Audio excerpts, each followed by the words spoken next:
Nous avons déjà un petit peu tâté la retouche de couleur, mais de façon très superficielle avec les outils de retouche des contrastes et de la luminosité, des niveaux en somme. Donc maintenant on va passer vraiment à la retouche de couleur. Vous allez voir qu'on peut aller beaucoup plus loin et travailler de façon encore plus sélective. L'outil de base le plus simple et le plus, on va dire, polyvalent pour les petites retouches rapides dans Photoshop pour la retouche de couleur, c'est teinte saturation. Image, réglage, teinte, saturation ou contrôle-commande plus U. Hop, moi je vais souvent faire contrôle-commande plus U pour l'ouvrir. Bon, voilà comment ça fonctionne. Vous avez la possibilité de modifier la teinte. Donc évidemment, ça va modifier toutes les couleurs de l'image.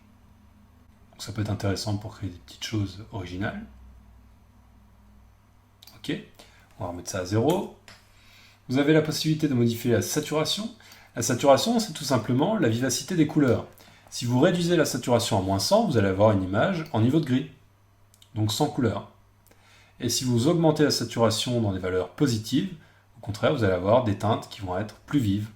Attention toutefois, puisque très rapidement, vous allez avoir tendance à trouver des résultats pas très naturels. Donc il faut en fait trouver un juste milieu entre les deux. Sachant qu'il n'y a pas de règle absolue.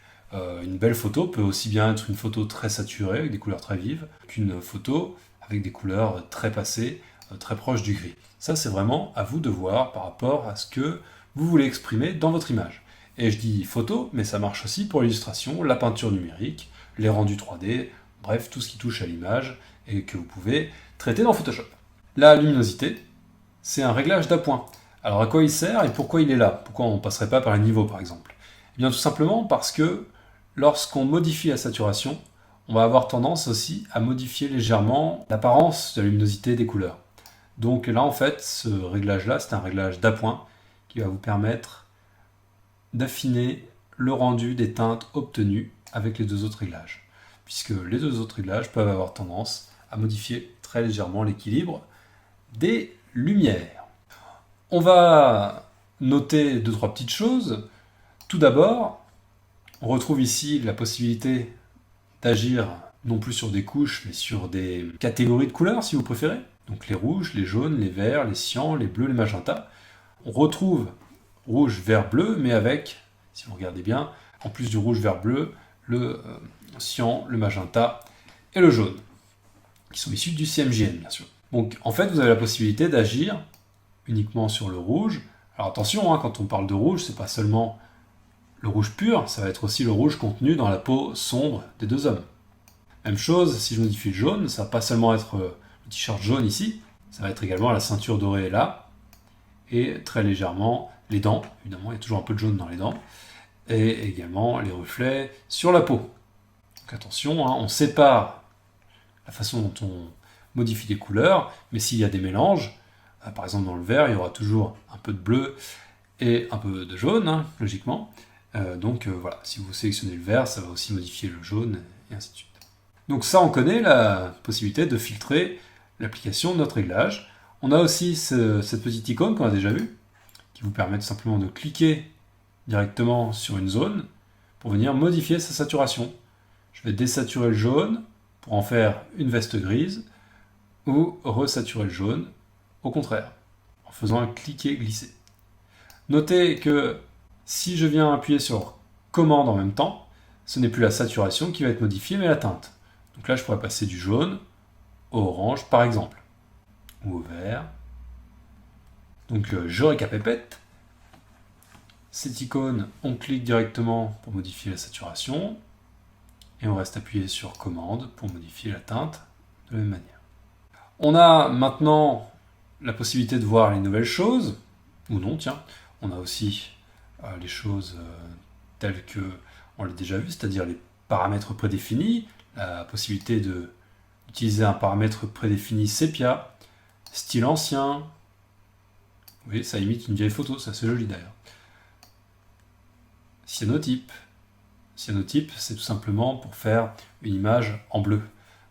Cyanotype, c'est utilisé quand on scanne un ancrage en BD par exemple, pour l'imprimer en bleu, et après sur une photocopieuse à l'ancienne, quand vous faites un ancrage sur un crayonné bleu, seul l'ancrage est photocopié et le crayonné bleu n'est plus visible. En bref, je m'égare un petit peu, c'est la petite référence. Donc là, c'est toutes les choses qui sont préenregistrées, et évidemment on peut en enregistrer de nouvelles, on le sait. Bien, maintenant qu'on a vu toutes les choses qu'on aurait pu deviner nous-mêmes, on va voir les nouveautés. On a la possibilité de coloriser. À ce moment-là, vous allez remplacer toutes les couleurs par un monochrome que vous allez définir ici. Plus ou moins saturé, moins ou plus. Vous voyez, ça peut être pratique si vous avez besoin de créer une image de monochrome. On colorise, et en fait on remplace toutes les couleurs par des variantes plus ou moins lumineuses d'une même teinte. Donc voilà pour la base de ce qui peut se passer avec teinte saturation. Je vais annuler ça. Je vais en profiter pour vous parler tout de suite de image, réglage, vibrance, qui s'apparente un petit peu à teinte saturation, sauf qu'on ne peut pas modifier la couleur en termes de teinte, mais seulement en termes de saturation. La vibrance, c'est tout simplement la possibilité de modifier la saturation de façon non linéaire. Je vais vous montrer ça sur l'autre photo. Vous voyez, ici on a une chemise rouge, un canapé rouge, des briques rouges, et on a deux petits bonhommes avec la peau un peu rosée. Ils ont de bonnes joues, ils sont contents. Bon, si je lance teinte saturation, CTRL commande plus U, et que j'augmente la saturation, ça va se faire de façon linéaire, et donc tous les objets rouges vont avoir tendance à rougir, à devenir un peu plus rouge ou orangé, y compris la peau. Ça, c'est embêtant. Maintenant, je vais lancer image, réglage, vibrance. La vibrance, c'est une saturation améliorée. C'est-à-dire que ça va essayer de préserver tout ce qui ressemble à de la peau. Donc là, les briques ont une couleur assez proche de la peau, donc elles ne vont pas être trop modifiées. Vous voyez que vous pouvez, comme ça, pas mal saturer les couleurs. Les briques ont été resaturées, le canapé, la chemise, même les deux jeans. Par contre, la peau a été préservée grâce à l'algorithme de vibrance. Et on a quand même la possibilité, en plus, d'ajouter une légère saturation linéaire ou une légère désaturation linéaire pour venir peaufiner en fait le résultat obtenu. Et ça permet généralement quand même de bien préserver la peau tout en venant relever les couleurs. Voilà, donc teinte de saturation, on en a un petit peu parlé. La vibrance, on sait que c'est à peu près le même principe, permet d'avoir des couleurs plus vives mais en préservant la couleur de la peau, donc tout ce qui se rapproche de ce ton un peu rosé, donc les briques sont préservées aussi puisque ça en est assez proche. Et on voit hop, dans l'étape suivante comment on pourrait aller un peu plus loin avec teinte de saturation. Je vais vous montrer là comment créer un effet vraiment bateau, quelque chose qui est vu et revu. C'est, vous savez, la possibilité d'isoler une couleur, par exemple le rouge ou le jaune, là d'une des deux tenues, et puis de rendre tout le reste gris. Ça, c'est très facile à faire avec teinte de saturation, dans le sens où vous avez la possibilité de désaturer toutes les couleurs sauf une, et vous allez voir que c'est assez simple. Donc on va faire CTRL commande plus U, ou alors image, réglage, teinte de saturation. OK. Et on va venir, comme ça, désaturer toutes les couleurs sauf le rouge.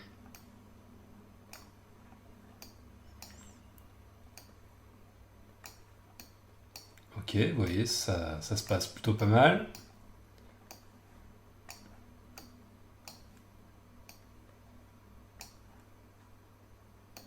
On va passer sur le rouge.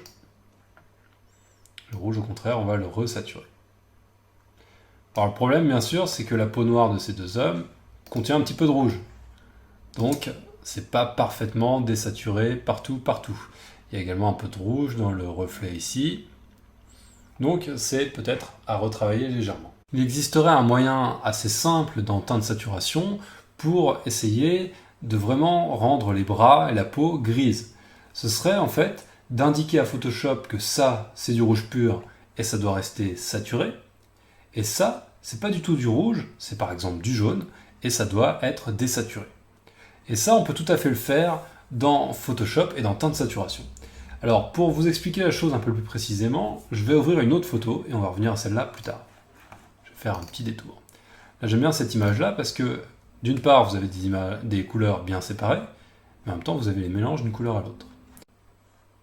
Je vais aller sur le rouge, par exemple. Là, vous voyez que si je modifie la saturation, je vais agir sur les zones rouges.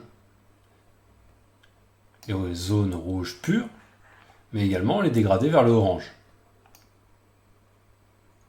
On le voit bien ici. À partir d'ici, c'est plus considéré comme du rouge ou du orange, mais plutôt comme du jaune. Bon, ok. Je vais maintenant regarder ce qui se passe ici. Il y a ces deux bandes, elles ne sont pas là seulement pour faire joli, même si elles sont toutes jolies. On a entre les deux bandes une bande grise, c'est ça qui m'intéresse. Au centre, c'est gris clair, sur les côtés, c'est gris foncé. La zone gris clair, elle correspond à ce que Photoshop va considérer comme du rouge pur. Les deux autres bandes, c'est les zones d'atténuation, donc du rouge vers le jaune, tout ce qui va être considéré comme du orange, et du rouge vers le violet, tout ce qui va être considéré comme un entre-deux. Regardez ce qui se passe si je viens resserrer cette zone d'atténuation, éventuellement également la zone qui est considérée comme du rouge pur. Là, du coup, il y a moins d'orange qui va être considéré comme du rouge quand je vais, par exemple, modifier la saturation. On voit bien, ça laisse une bande d'orange supplémentaire, alors que si j'élargis, petit à petit l'orange s'en va, et même le jaune peut être considéré comme du rouge, et même le vert peut être considéré comme du rouge.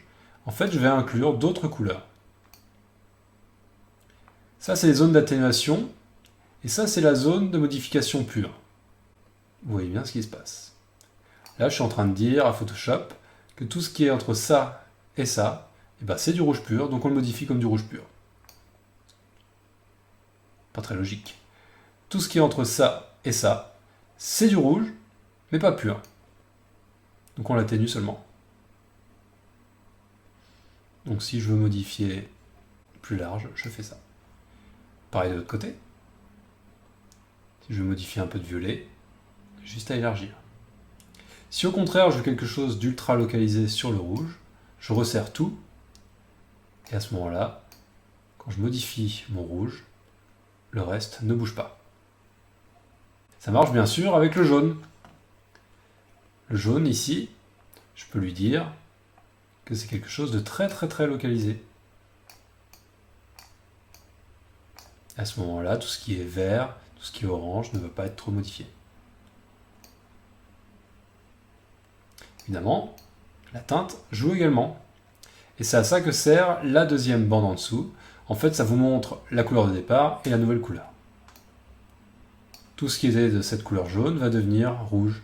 Tout ce qui était de cette couleur jaune va devenir bleu, et ainsi de suite. Et si vous élargissez, la bande en dessous est également élargie. C'est quelque chose d'assez avancé, il faut essayer de bien comprendre, mais une fois qu'on l'a maîtrisé, vraiment, ça permet de faire des choses très précises. Je vais annuler ça. Fort de ce qu'on vient de dire, je vais zoomer un petit peu sur la peau, teinte saturation, et je me dis, eh bien, le rouge, je le resature. Par contre, je le localise. Je veux que ce soit du rouge pur et rien d'autre. Du coup, la veste, elle va bien ressortir par rapport au reste. Maintenant, je me dis, dans les bras, il doit y avoir du jaune. Alors, je vais désaturer le jaune. Et pour être sûr que ça fonctionne bien, je vais élargir un petit peu.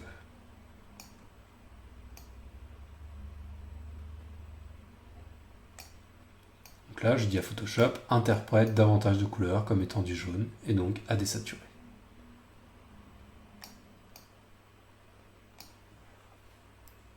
Et là, vous voyez, avant, après, que je me suis vraiment débarrassé de la couleur au niveau des bras, et que j'ai vraiment resaturé le rouge, et que tout le reste est bien devenu gris. Et donc là, j'ai réussi à parfaire mon effet grâce aux fonctions avancées de teinte saturation. Et on n'oublie pas la possibilité d'enregistrer ce paramètre. On pourrait l'appeler par exemple isoler le rouge. On va rester un petit peu dans le même esprit que dans l'exemple précédent où on avait désaturé toutes les couleurs sauf une, mais on va faire ça de façon un petit peu plus sobre, on va dire, et de façon beaucoup plus subtile. On va donc partir sur cette image, et l'idée ça va être juste de retirer la couleur de l'arrière-plan. On voit tout de suite le problème qui peut se poser si on y réfléchit, c'est que la peau contient pas mal de jaune, bien sûr, tout comme l'arrière-plan. Donc si j'essaye de passer par teinte de saturation pour désaturer l'arrière-plan, ça fonctionne pas mal, mais je perds quand même un petit peu de saturation au niveau du visage. Puis surtout, il faut ensuite que j'essaye de passer par le vert,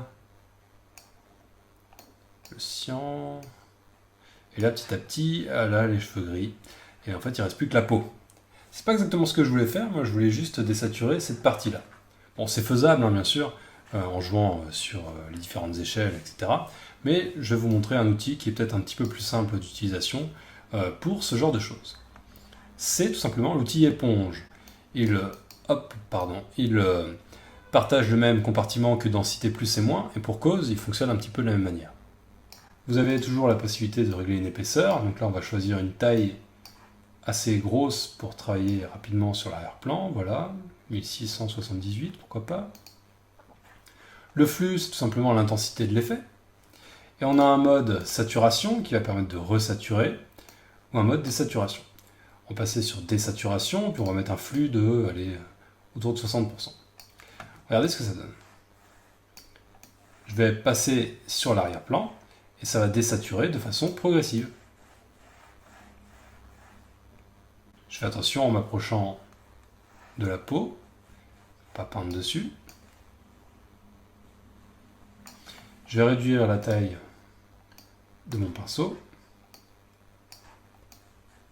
J'ai essayé de travailler sur les bords de la tête, sans toucher la peau.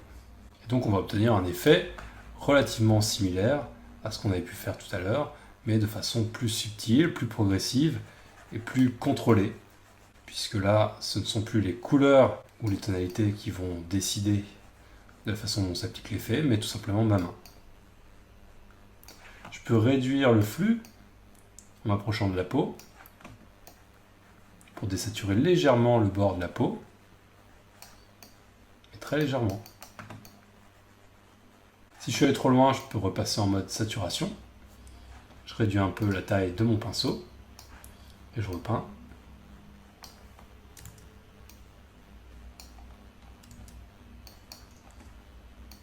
Sur le bord, très très légèrement. Je pourrais très bien m'amuser à resaturer davantage les cheveux. Bon, faut pas exagérer parce que ça risque de faire des cheveux bleus un peu étranges. Mais on pourrait resaturer un peu la peau. Ok. Je suis allé trop loin, bien sûr. J'annule. Je vais revenir à ce que j'avais au départ. Je vais retravailler un petit peu la désaturation sur les bords avec un flux plus bas. Bon, c'est juste pour l'exemple. Et vous avez compris l'intérêt de cet outil éponge. Là, ça me permet de désaturer localement. Il faut bien sûr s'appliquer, prendre son temps, et il aurait fallu travailler sur un calque séparé, de façon à pouvoir revenir en arrière éventuellement.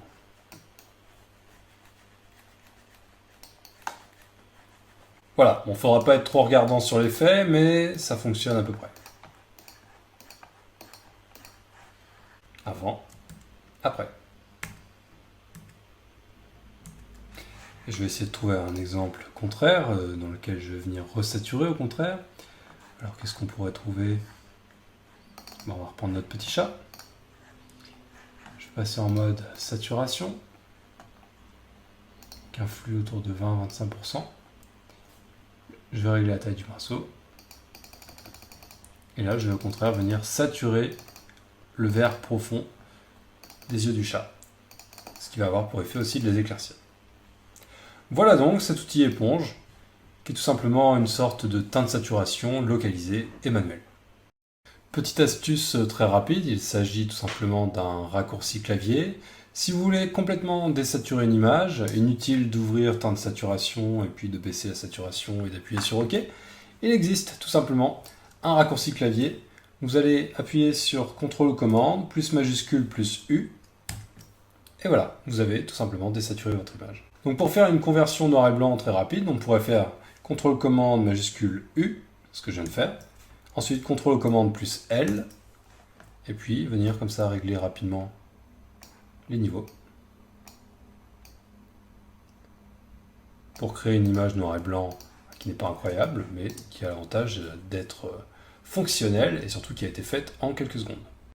Voici une fonction qui reprend quelque chose qu'on peut pratiquer avec les appareils photo, alors qui existe depuis l'époque de l'argentique et qui continue d'exister avec les réflexes numériques, même si bien sûr ça a tendance à se perdre un petit peu. Il s'agit tout simplement des filtres photos. Les filtres photos peuvent avoir différentes natures, et ceux dont on va parler ici sont en fait des filtres de couleur. Sur un véritable appareil photo, ce serait une plaque de plastique ou de gel qui viendrait se placer devant l'objectif pour créer différents effets de couleur. Et c'est précisément ce qui a été retranscrit dans Image Réglage, filtre photo. C'est assez simple comme principe. Vous avez différents filtres préenregistrés, des filtres réchauffants qui vont réchauffer les couleurs, des filtres refroidissants qui vont refroidir bien sûr.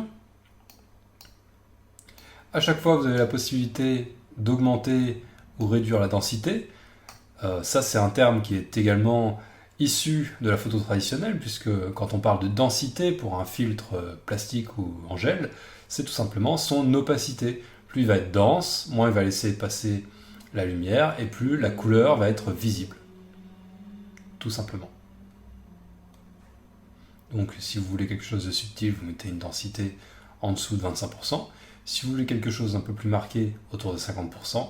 Et si vous voulez quelque chose de très fort, vous pouvez aller jusqu'à 100%.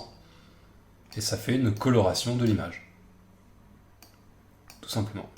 Alors moi, je ne vous conseille pas d'être trop extrême dans vos valeurs, mais en tout cas, ça peut être très intéressant pour venir modifier de façon subtile l'ambiance d'une photo, ou d'une illustration, bien sûr. Pour l'instant, je parle de photo, puisque c'est le choix que j'ai fait pour cette formation, de travailler principalement sur des photos. Mais voilà, vous pouvez faire toutes sortes de choses sur toutes sortes d'images, bien sûr. Donc vous avez 3 filtres réchauffants, 3 filtres refroidissants, et après vous avez toutes sortes de filtres qui sont intéressants également, rouge, orange, donc différentes couleurs. On retrouve le sépia, qui est un classique. Voilà, vous voyez, si on augmente, on comprend bien ce que c'est. Mais on a aussi des choses comme le vert émeraude profond. Vous voyez, des choses comme ça. Bon, bref. Avec ça, vous pouvez créer vraiment toutes sortes d'ambiances. Sur une photo comme celle-ci, ça fonctionne très bien, puisqu'elle n'a pas de couleur trop marquée. Et donc, on ne risque pas de trop dénaturer les teintes. Ici, on laisse cocher cette option conserver la luminosité, tout simplement parce que sinon, vous allez voir que ça va boucher les tons clairs. Et donc, en fait, on va perdre en luminosité. Alors que si vous faites ça, les zones les plus claires sont préservées. Elles sont teintées également, mais beaucoup moins. Et donc, on garde quand même quelque chose d'un peu plus équilibré. Voilà donc pour cette fonction filtre photo. Je ne vais pas aller beaucoup plus loin, puisqu'on aura l'occasion d'en reparler un peu plus tard, quand on fera des choses un petit peu plus avancées. Voilà donc pour le filtre photo, tel qu'il peut être utilisé de façon basique avec des filtres préexistants. Mais rappelez-vous que vous avez aussi la possibilité, en cochant couleur, de venir chercher une nouvelle teinte. Ça me permet de vous parler un peu du sélecteur de couleurs. Bon, c'est très simple, vous avez une bande pour les teintes. On voit plutôt vers du vert, vers du bleu, vers du rouge, etc. Et après, vous avez saturation à gauche, donc désaturé ou resaturé. Et sur l'autre axe, vous avez sombre ou clair. Ça, on aura l'occasion d'en reparler également. En tout cas, vous pouvez comme ça choisir des couleurs qui vont être ensuite utilisées comme un filtre. Je vais maintenant vous présenter une fonction de retouche des couleurs qui est parmi vraiment celles que je préfère pour modifier des ambiances fortes, que ce soit de façon radicale ou de façon subtile, ça fonctionne toujours. Sur une image comme ça, vous voyez, où l'ambiance est très marquée, on a quelque chose de très rosé, violet pour le décor, avec quelque chose de très chaud pour l'intérieur de la maison et son éclairage. Pour une image comme ça, on va avoir aucun problème à modifier cette ambiance, alors qu'elle est très très marquée, grâce à la balance des couleurs. Je me sers également de la balance des couleurs quand je fais de l'illustration, de la peinture numérique, des affiches, pour chercher des ambiances différentes, pour opérer des virages, si vous voulez, dans mes choix d'ambiance, mes choix de style. C'est vraiment quelque chose qui permet d'expérimenter différentes choses, différentes ambiances, et ensuite de faire un choix de façon réfléchie. Alors on va aller voir ça, on va aller dans Images, Réglages, Balance des couleurs. Balance des couleurs fonctionne encore une fois par une séparation des tonalités. Vous commencez à comprendre ce genre de principe. On va pouvoir agir sur les tons foncés, donc ça va être principalement évidemment les arbres ici, et puis sans doute le bas de l'image, éventuellement aussi le cadre ici autour des fenêtres. Les tons moyens, ça va être l'ambiance globale, et les tons clairs, a priori davantage tout ce qui est éclairé à l'intérieur et éclairage à l'extérieur. On va toujours conserver la luminosité, ça c'est un peu sur le même principe qu'au niveau des filtres photos, c'est pour préserver les zones qui sont sur des tons blancs ou très clairs pour éviter qu'ils ne soient bouchés par de nouvelles couleurs. Donc on a tout d'abord la possibilité de sélectionner la zone qui va être modifiée et ensuite, vous l'avez compris, on va modifier ça ici. On va agir indirectement sur les couches d'image. À chaque fois, vous aurez le choix entre privilégier le cyan ou le rouge, le magenta ou le vert, le jaune ou le bleu. Voilà, donc en fait, ce sont des couleurs complémentaires sur la roue chromatique. Ok, donc on va, pour les tons foncés, privilégier plutôt le bleu ou plutôt le rouge. Voilà, a priori, plutôt le bleu pour avoir, comme ça, une ambiance beaucoup plus naturelle pour une ambiance de soirée ou début de nuit. Le magenta ou le vert, ou alors je touche à rien, j'ai le droit aussi. Eh bien, on va voir. Si je remets du magenta, je reviens un peu vers les couleurs violettes du départ. Ça peut être bien pour le bas des nuages. Et si je vais vers le vert, au contraire, je vais avoir quelque chose d'un peu plus tempéré, un peu plus naturel, dirais-je. Ok, maintenant je peux aller sur le jaune ou le bleu. J'aurais tendance plutôt à aller vers le bleu pour toujours revenir vers une ambiance froide. Vous voyez que là, j'arrive à vraiment modifier l'ambiance en quelques clics. Je passe de ça à ça, et j'ai fait qu'un tiers des réglages possibles. Ça fonctionne vraiment mieux que les courbes, les niveaux, ou même filtre photo. Donc pour moi, c'est vraiment le top du top en termes de changement d'ambiance. On va maintenant aller voir les tons clairs. Je passe le ton moyen pour l'instant. Les tons clairs, a priori, je vais les maintenir dans des tons chauds, donc rouge ou jaune, ou les deux d'ailleurs, comme ceci et comme ceci. Vous voyez, pour marquer un peu le contraste avec l'extérieur. Et puis, en fait, je reprends l'idée qui a été faite par la personne qui a créé le rendu, puisque c'est un rendu 3D, j'imagine, hein, ça ne doit pas être une photo. Je reprends l'idée de base, mais je l'amplifie un peu et je la rends, selon moi, un petit peu plus équilibrée. Donc là, j'ai rajouté du jaune et du rouge dans les tons les plus clairs, et je peux ensuite venir peaufiner en mettant soit un peu de vert, mais je ne suis pas convaincu, soit un peu de magenta, mais je ne suis pas hyper convaincu non plus, donc je vais rester relativement neutre. Et ensuite, j'ai les tons moyens pour jouer sur l'ambiance globale. Je n'ai pas forcément envie de trop y toucher, mais on va voir ce que ça donne quand même pour l'exemple. Si je remets du rouge, voilà ce que ça donne. Si je remets du cyan, voilà ce que ça donne. Je refroidis un petit peu l'ensemble des teintes en fait. Du vert, pas convaincu du tout. Du magenta, pas convaincu du tout. Donc là, je vais remettre tout à zéro. Hop. Et du jaune ou du cyan. Du bleu, pardon. Voilà. Évidemment, tout ça en ayant toujours la case aperçu cochée, de façon à pouvoir regarder ce que ça donne en direct. Voilà donc comment fonctionne Balance des couleurs. On sélectionne les tons, foncé, moyen, clair, et on les modifie grâce à une suite de choix binaires, cyan rouge, magenta vert, jaune bleu. Et là, franchement, regardez bien, si je fais CTRL Z, je suis passé de ça à ça en vraiment quelques petites minutes. Et je pourrais tout à fait générer d'autres ambiances différentes. Nous allons parler maintenant d'un réglage de couleur qui porte très bien son nom et puis qui est assez facile à comprendre de par son nom justement.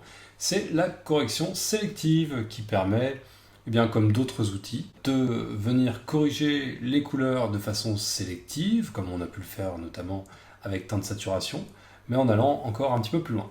Image, réglage, correction sélective, que voici. Et vous avez la possibilité de modifier non plus seulement les couches de votre image, rouge, vert, bleu, mais également des couleurs ajoutées comme le jaune, le vert, le cyan, le blanc, le gris, le noir. Vraiment toutes sortes de choses, tout un panel de choses qui vont vraiment pouvoir être modifiées de façon plus précise. Donc les couleurs sont plus séparées, si vous voulez, que dans teinte de saturation. Même si on l'a vu dans teinte de saturation, on peut faire une séparation manuelle, mais c'est un petit peu plus compliqué. Bon, sur cette photo, c'est assez simple. On a du vert, un petit peu de jaune, du rouge, du noir, un peu de gris. On va voir sur le rouge. Pour le rouge, on va se mettre d'ailleurs en mode absolu, excusez-moi. Le mode relatif va avoir un effet moins fort. Le mode absolu va avoir un effet bien visible. Je le préfère généralement. Voilà. Dans le rouge, vous allez pouvoir rajouter du cyan, du magenta, du jaune ou du noir. On voit que ça correspond au CMJN, les 4 encres d'impression. Donc la correction sélective, c'est donc une fonction qui est très adaptée pour la préparation de fichiers d'impression, puisque ça vous permet de doser les encres. Ok. Donc le cyan, par exemple, on peut en ajouter dans le rouge, mais ça va avoir tendance à l'atténuer. Si on en enlève, au contraire, on va avoir un rouge plus vif. Donc là, à vous de voir selon ce que vous voulez faire. Du magenta, si je rajoute du magenta dans le rouge, je vais encore plus le concentrer, le rendre encore plus vif et m'éloigner, si vous voulez, du côté orangé pour aller vers quelque chose de beaucoup plus rouge vif. Du jaune, moins ou plus, et du noir, moins ou plus, à vous de voir. C'est comme si on avait une couleur à imprimer et qu'on allait renforcer ou alléger cette couleur avec une des 4 encres. C'est comme ça que vraiment qu'il faut le voir. D'ailleurs, quand on fait de la préparation, d'impression pour des choses un peu spécifiques, comme des affiches, des flyers, ou même en préparation pour la sérigraphie, des fois on a besoin d'avoir un noir parfaitement noir. Et à ce moment-là, on va venir ici et on va booster chaque composante de façon à ce que le noir ne soit pas un vague mélange de 40% de cyan, 30% de magenta, 20% de jaune, etc. Mais 100% de cyan, magenta, jaune, noir, de façon à ce que les encres soient très couvrantes. Et voilà, c'est des choses qu'on peut faire dans des choses un petit peu techniques dans le métier. Bref, là on va revenir à nos moutons. On va passer sur le vert, et on a donc la possibilité, soit d'enlever du cyan pour avoir un vert un peu plus type golf, voilà, terrain de golf, ou au contraire, un vert plutôt Perrier. Oui, les références, hein, golf et Perrier. Ok, allez, youp. On a la possibilité de rajouter du magenta, ce qui va avoir tendance à assombrir l'encre verte, ou au contraire la libérer en faisant un petit peu de magenta. Plus de jaune, moins de jaune. Plus de noir, moins de noir. Vous voyez, c'est une façon différente de travailler, mais ça reste assez intuitif également. On va maintenant passer au jaune. Alors attention, on a du jaune qui est là, mais on va aussi en retrouver peut-être dans le vert, et peut-être éventuellement ici. On va voir ça. Vous voyez, si je modifie ça, je modifie un peu les yeux également, il y a du jaune dedans. Donc je vais essayer de ne pas trop toucher. Limite juste pour affiner un petit peu le rendu des couleurs générales. Ok. Le gris. Attention, le gris, généralement, ça va influer en fait sur l'ensemble de l'image. Donc c'est pas mal si on veut modifier l'ambiance, mais attention, il faut y aller relativement doucement, sinon on fait tout vert, tout magenta, etc. etc. Donc c'est pas forcément ce qu'on veut. On va tout remettre à 0 pour ce qui concerne le gris. Le blanc, généralement, c'est vraiment si vous avez un blanc qui n'est pas assez pur, alors du coup vous pouvez, par exemple s'il est un peu bleu, vous pouvez enlever un petit peu de bleu, de cyan, pour essayer de le récupérer. Mais généralement c'est pareil, on essaie de pas trop toucher au blanc. Du blanc pur, c'est bien. Voilà, donc je vais laisser ça à 0. Et enfin le noir, ça c'est vraiment si vous voulez modifier la couleur des zones noires. Vous avez la possibilité d'avoir un noir qui tire sur le rouge, un noir au contraire très saturé, où vous allez augmenter toutes les composantes. Là c'est vraiment à vous de voir selon ce que vous voulez faire. Moi je trouve que dans ce cas-là, tout mettre à 0 et avoir une légère teinte rouge, comme ceci, ça peut être intéressant. C'est vraiment question de choix personnel. Ok. Voilà le résultat. Avant, après. Vous voyez, je ne dénature pas vraiment les couleurs, mais j'amène quand même l'image dans une visualisation un peu différente. Le noir n'est pas tout à fait le même. Les yeux ont beaucoup changé, ils ont été pas mal atténués. Le vert a pas mal changé aussi. Voilà. C'est un exemple, hein. Bien sûr, ça pourrait également très bien fonctionner avec l'exemple précédent, celui que j'ai utilisé pour la balance des couleurs, le rendu architectural. Ça pourrait fonctionner avec ça. C'est un peu le même principe, sauf que vous avez encore plus de précision sur les composantes de couleurs et sur les zones qui sont modifiées. Voilà pour la correction sélective. Essayez de vous en rappeler de celui-ci. De toute façon, je pense qu'on aura l'occasion d'en reparler. Voici maintenant une fonction qui généralement plaît beaucoup aux étudiants qui débutent sur Photoshop, et je pense que ça vous plaira également, mais qui bizarrement n'a pas tellement d'application dans le monde professionnel, puisqu'il existe en fait des choses peut-être un petit peu plus simples et un peu plus rapides quand on progresse dans Photoshop et d'autres logiciels affiliés comme Camera Raw. Mais bon, ça c'est une longue parenthèse que je m'empresse de refermer. Voilà, elle est refermée. On va passer maintenant à ce dont je voulais vous parler. Alors, on va aller dans Images, Réglages, Correspondance de la couleur. Mais avant tout, on va ouvrir deux photos. On va ouvrir une photo dont les couleurs nous plaisent beaucoup. Enfin, en tout cas, c'est mon cas, celle-ci. Et une autre qui a un thème un petit peu affilié, c'est-à-dire voilà, un enfant dans les deux cas, mais dont les couleurs me plaisent moins. Une fois que ces deux images sont ouvertes, on va aller dans Images, Réglages, Correspondance de la couleur. Comme son nom l'indique, cette fonction va vous permettre de prendre les couleurs d'une image et d'essayer de rendre les couleurs d'une autre image similaires. On va voir comment ça fonctionne. Image de destination, cible, ancienne, c'est pas bon. J'annule, je vais sélectionner cette image. Image, Réglages, Correspondance de la couleur. Maintenant, mon image de destination, ma cible, c'est Indian Girl. Donc c'est bien cette photo que je veux modifier. La cible, c'est celle que vous voulez modifier. Ok. Maintenant, on va utiliser une source. La source, c'est l'image dans laquelle on va venir pomper les couleurs. Et on va prendre évidemment l'autre. Alors là, on voit qu'il a essayé de faire une adaptation, c'est pas tout à fait réussi.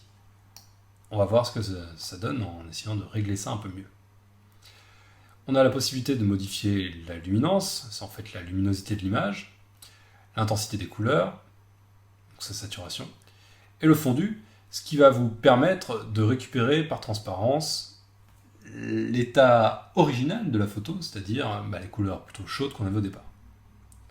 Et on a l'option ici, neutraliser les dominantes de couleurs, ce qui vous permet tout simplement d'y aller mollo sur l'application de cette couleur. Je vais le cocher puisque ça me permet de faire quelque chose de plutôt pas mal. Et en fait, si vous regardez bien, ça permet de récupérer les tons clairs d'origine. Un peu toujours la même chose, mais avec des noms différents. La luminosité. Vous voyez, je suis pas sûr qu'on va réussir à retrouver exactement les mêmes couleurs, mais en tout cas, pour l'exemple, vous voyez ce que ça donne. L'intensité des couleurs. Bon, je crois qu'on n'aura pas beaucoup mieux. J'aurais peut-être pu trouver un exemple plus probant. Et le fondu, pour récupérer un petit peu les couleurs d'origine. Ça, c'est peut-être une des clés pour réussir cet effet. Alors là, évidemment, je regarde le résultat et puis j'essaye d'affiner. Bon, c'est pas incroyablement convaincant, mais on voit quand même qu'on s'est rapproché de l'esprit de l'autre image. Fenêtre réorganisée, deux vignettes verticales. Voilà. Là, on a quand même des images qui pourraient être publiées dans la même série, qui pourraient être accrochées l'une à côté de l'autre. On comprendrait le lien.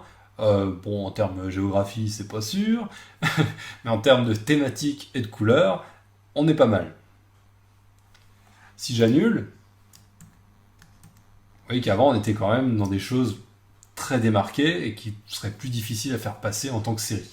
Donc c'est quand même, vous voyez, assez efficace pour essayer d'homogénéiser une série de photos et de venir pomper les couleurs d'une photo pour les appliquer sur une autre. Là, dans les fichiers sources, vous avez pas mal de choses. N'hésitez pas à essayer différentes combinaisons. On pourrait tenter peut-être... on va tenter ça. Donc, image cible, ça va être ce portrait. Et les couleurs que je vais venir pomper, ce serait ces instruments. Je vais fermer les autres, qu'on y voit mieux. Hop. Donc je vais faire ça vite, puisque maintenant vous avez compris.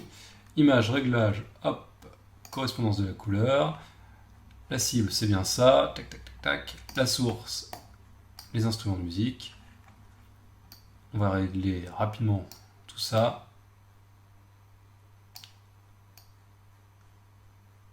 Et voilà. Vous voyez, en une dizaine de secondes, j'ai quand même réussi, je pense, encore une fois, à faire un résultat assez homogène par rapport à ce qu'on pouvait avoir avant. Voilà. Donc là, n'hésitez pas à réfléchir en termes de créativité. Si vous voulez faire un photomontage, dites-vous que vous avez la possibilité comme ça de venir prélever des couleurs et les faire correspondre sur une image cible. Ça pourrait être pas mal ensuite pour faire des mélanges d'images. J'en ai pas fini avec mes deux boxeurs, je les aime bien, ils sont sympathiques, ils se tapent dessus, ils sont mignons. Alors on va aller dans Images, Réglages et Remplacement de couleur, pardon, petit bug, hop. Et là vous allez avoir la possibilité de faire quelque chose d'assez simple. Vous allez avoir la possibilité de sélectionner une couleur et ensuite d'adapter la sélection. Ici en noir vous aurez les zones non sélectionnées et en blanc les zones sélectionnées. J'ai cliqué sans le vouloir, ne vous inquiétez pas. Et ensuite, vous allez avoir la possibilité de faire une application de teinte de saturation. Exactement comme on aurait pu faire en faisant CTRL commande plus U. Donc on va par exemple essayer de modifier le jaune. Avec cette petite pipette, je vais venir cliquer là. Là on voit bien que ne sont sélectionnées que les zones jaunes, et pas les autres. Par contre, ça m'a pris le jaune du deuxième boxeur, c'est pas forcément ce que je veux. Alors à ce moment-là, qu'est-ce que je peux faire? Eh bien, il faut que je réduise la sélection. Pour ça, je vais réduire ce qu'on appelle la tolérance. La tolérance, ça porte bien son nom. Je fais souvent l'analogie avec le racisme. Si vous êtes tolérant, vous acceptez les gens de couleurs différentes. Si vous l'êtes un peu moins, vous allez accepter des couleurs moins différentes. Et puis si vous n'êtes vraiment pas tolérant, vous allez accepter seulement les gens qui vous ressemblent, qui ont votre couleur. Faites ce que vous voulez, mais en tout cas, ici ça fonctionne pareil. Là, la tolérance, elle est à fond. Donc tout ce qui ressemble au jaune sur lequel j'ai cliqué va être sélectionné. Si je réduis un peu la tolérance, tout ce qui en diffère un petit peu va commencer à s'en aller. Et puis, si je réduis vraiment la tolérance, là, je vais avoir seulement la sélection de la zone sur laquelle j'ai cliqué. On voit bien, petit point blanc. Donc, on va essayer de doser la tolérance. Ça fonctionne mieux qu'avec les êtres humains. Hop. Et là, a priori, j'ai une belle sélection de la veste, peut-être pas du casque, mais c'est pas trop mal. On va voir ce que ça donne. Je vais modifier la teinte. Là, on voit que ça peut, comme ça, modifier la teinte de la tenue. L'avantage, c'est que ça se répond. Je m'explique. Là, si je modifie un petit peu la teinte, voilà, je veux une veste, une couleur douteuse quand même. Peut-être réduire un peu la saturation, et puis essayer de trouver une couleur un peu moins douteuse. Voilà, du bleu par exemple. Ok. L'avantage c'est que ça se répond, donc je vois le résultat, mais je vois qu'au niveau de l'application, c'est pas tout à fait ça. Eh bien, je peux tout à fait venir augmenter la tolérance pour élargir la façon dont le réglage va s'appliquer. Si ça ne suffisait pas, je pourrais tout à fait venir sur le petit plus et essayer par exemple de sélectionner le casque en plus. Et à ce moment-là, on voit que ça fonctionne beaucoup mieux. Problème, j'ai quand même commencé à bleuir la peau du deuxième personnage qui contenait du jaune et tous les marquages jaunes sur son casque. Donc à ce moment-là, je vais encore réduire la tolérance jusqu'à réussir à faire quelque chose d'à peu près correct. Je crains malheureusement que ce jaune et ce jaune soient très similaires à celui-ci et celui-ci, donc à mon avis, je ne vais pas pouvoir vraiment séparer les deux. Mais j'aurais pu tricher un petit peu en faisant une copie du calque, et puis ensuite en supprimant la zone par exemple. On peut le tenter peut-être sur une autre image, on aura peut-être plus de succès. Si je viens faire image, réglage, remplacement de couleur, que je sélectionne le rouge, je peux le modifier en bleu par exemple, sans trop de problèmes, et puis je peux jouer sur la tolérance pour étaler plus ou moins la sélection. Vous voyez, quand les couleurs sont bien séparées, c'est facile. Sur une photo comme celle-ci, on en avait déjà parlé, c'est plus difficile parce qu'il y a du rouge et du jaune dans la peau, à des doses assez fortes, Et évidemment, les tenues sont rouges et jaunes. Bon, bah en tout cas, on est bloqué, mais quand on sait pourquoi on est bloqué, on est déjà moins bloqué. Je vais vous parler maintenant d'un outil de réglage ou de retouche qui est en fait pratiquement un effet, dans le sens où c'est tellement poussé les résultats qu'on arrive à faire avec qu'on se retrouve souvent avec des trucs un petit peu farfelus. Du coup, c'est très apprécié pour tout ce qui est photomontage, effet rétro un petit peu excessif, pour tout ce qui est sérigraphie aussi, on s'en sert pas mal pour séparer les couleurs. Toutes sortes de choses un peu créatives et un petit peu obscures vont faire appel à la fonction courbe de transfert de dégradé. Même si au départ, quand on la découvre, on peut se dire je vois pas à quoi ça me servir. En fait, c'est très utilisé, en photomontage notamment.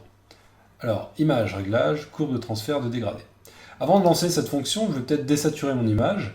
Ça n'a aucun intérêt sur le plan purement technique, mais c'est pour faciliter les explications. Donc, contrôle, commande, majuscule U. Voilà, donc je me retrouve avec une image qui n'a pas de couleur. Image, réglage, courbe de transfert de dégradé. La courbe de transfert de dégradé vous permet, comme son nom l'indique, ou comme son nom l'indique de façon un peu obscure, d'appliquer un dégradé sur l'ensemble des nuances de luminosité de votre image. Là, on a un dégradé qui va du bleu au noir. L'extrémité de gauche correspond toujours aux tons les plus sombres et l'extrémité de droite aux tons les plus clairs. Du coup, là, tout ce qui était noir, donc le fond noir, a été remplacé par du bleu. Tout ce qui était blanc a été remplacé par du noir. Et tout ce qui est d'une valeur de gris située entre 2 et 254 va avoir un mélange entre du noir et du bleu plus ou moins intense. On pourrait déjà l'inverser, on comprendrait mieux ce qui se passe. Là, on comprend beaucoup mieux. On a donc le noir qui s'applique sur les zones noires, le bleu sur les zones blanches, et tout ce qui est gris va être recouvert par une nuance de bleu plus ou moins sombre.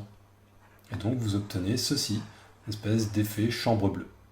On pourrait très facilement créer un effet chambre rouge en venant cliquer dessus, sur la bande là, et à la place du bleu, donc double clic là, on va mettre par exemple du rouge.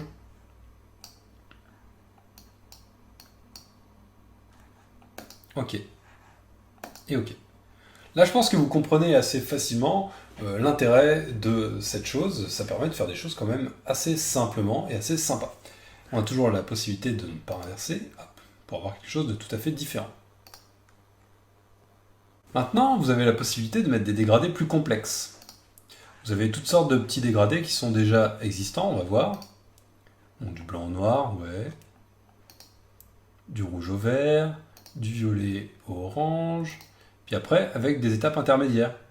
Là, vous allez passer du jaune pour les tons foncés, au rouge pour les tons moyens, au bleu pour les tons clairs. Et ainsi de suite, et ainsi de suite. Et là, vous voyez, vous pouvez faire vraiment des choses très psychées.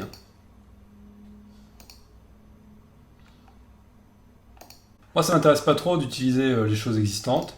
Je préfère de loin venir ici et ajouter moi-même des étapes. Ça permet de faire des choses plus fines. Pour ajouter une étape, par exemple sur les tons moyens, ou alors sur les tons clairs ici, hop, vous avez juste à cliquer, venir là, et venir ajouter, par exemple, une autre teinte de rouge.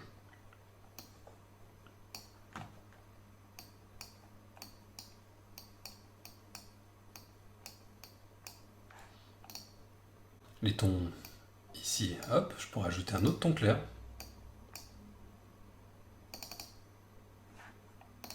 Hop, pardon, on va faire ça comme ça. Un ton clair. Jaune, par exemple, pourquoi pas. Je fais un peu n'importe quoi, mais... ça montre un peu la façon dont on peut diffuser comme ça la lumière. Et tout ça s'applique, si vous voulez, des tons clairs aux tons foncés. Donc tout est dégradé, tout est transféré, si vous voulez, de façon très fluide. Et j'ai toujours la possibilité d'inverser pour obtenir le contraire.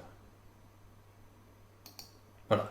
Donc vous imaginez bien qu'avec ce principe d'appliquer des couleurs des tons foncés jusqu'au ton clair en passant par toutes les étapes qu'on veut, on va pouvoir créer vraiment toutes sortes d'effets intéressants.